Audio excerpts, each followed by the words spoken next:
प्राचीन काल में नदी के किनारे बहुत ही खूबसूरत एक गांव बसा था। उसी के पास में एक जंगल था। जंगल में एक पाकड़ का पेड़ था। उस पर एक चील रहती थी और उसी पाकड़ के नीचे एक सियारन रहती थी। दोनों में बहुत अच्छी दोस्ती थी। एक दिन दोनों ने देखा कि कुछ औरतें नदी के किनारे आके जीत पुत्रिका का व्रत की है, स्नान कर रही है, पूजा कर रही है। तो दोनों ने सोचा कि हम लोग भी इसी तरह से व्रत करेंगे तो हमारे बच्चे दीर्घायु होंगे, लंबी आयु होगी उन लोगों की। अगले साल दोनों ने व्रत किया तो चील जो थी वो तो बहुत श्रद्धा से नियम से सारी व्रत की। सियारन ने भी व्रत की, लेकिन उसी दिन पास के गांव में एक आदमी मर गया था। उसको जलाने वहीं जंगल के पास लाए थे। अब सियारन को जब आधी रात हुई तो उसको भूख लग गई। उसने क्या किया, जाके वो जो आदमी मरा था उसको खा लिया।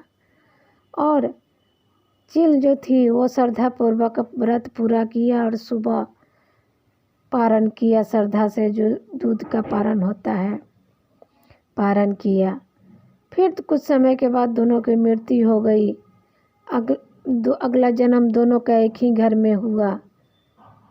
जो सियारिन थी वो छोटी बहन बनी और जो चील थी वो बड़ी बहन बनी। दोनों ने एक ही घर में, पंडित जी के घर में जन्म लिया। दोनों बहुत सुंदर थी, जिस कारण उस राज्य के राजा ने दोनों से शादी कर लिया। राजा के 2 लड़के थे, दोनों का उन राजा ने शादी कर दिया। बड़ी बहन चील थी तो वो तो उसका स्वभाव बहुत अच्छा था। छोटी वाली सियारिन थी।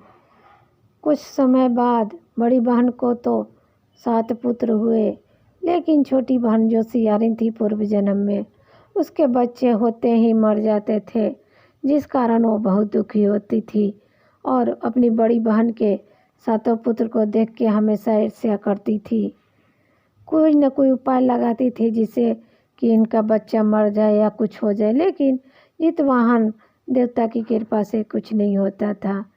एक दिन उसने क्या किया कि 5 पुत्रों को खीर बना के उसमें जहर मिला के अपनी बहन के लड़के को खिला दिया, जिससे वो मृत हो जाएंगे तो मुझे खुशी आएगी। लेकिन जितवाहन के कृपा से वो 5 पुत्र को कुछ नहीं हुआ। वो लोग खीर खा के भी एकदम मस्त थे। इस कारण वो बहुत दुखी हुई और अपने बड़ी बहन के पैरों में गिर के रोने लगी। बोली कि बहन देखो, मैंने ऐसे ऐसे तुम्हारे पुत्र के कारण, मतलब पुत्र के साथ किया, फिर भी ये लोग जीवित हैं और मैं इतना करती हूँ लेकिन मेरे पुत्र होते ही मर जाते हैं, ऐसा क्यों होता है।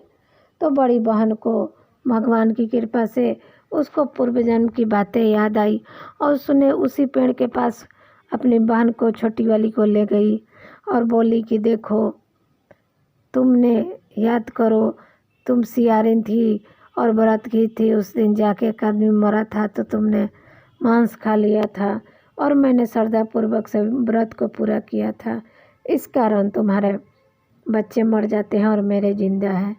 फिर अगले साल दोनों बहन ने श्रद्धा से जितवाहन देवता का पूजा किया, व्रत किया, जिस कारण छोटी वाली बहन का भी बहुत ही सुंदर बालक हुआ और वो सब खुशी पूर्वक रहने लगे। तो जितवाहन देवता की कृपा हर माँ के बच्चे पर पड़े और उनकी लंबी दीर्घायु हो, बहुत खुश रहे।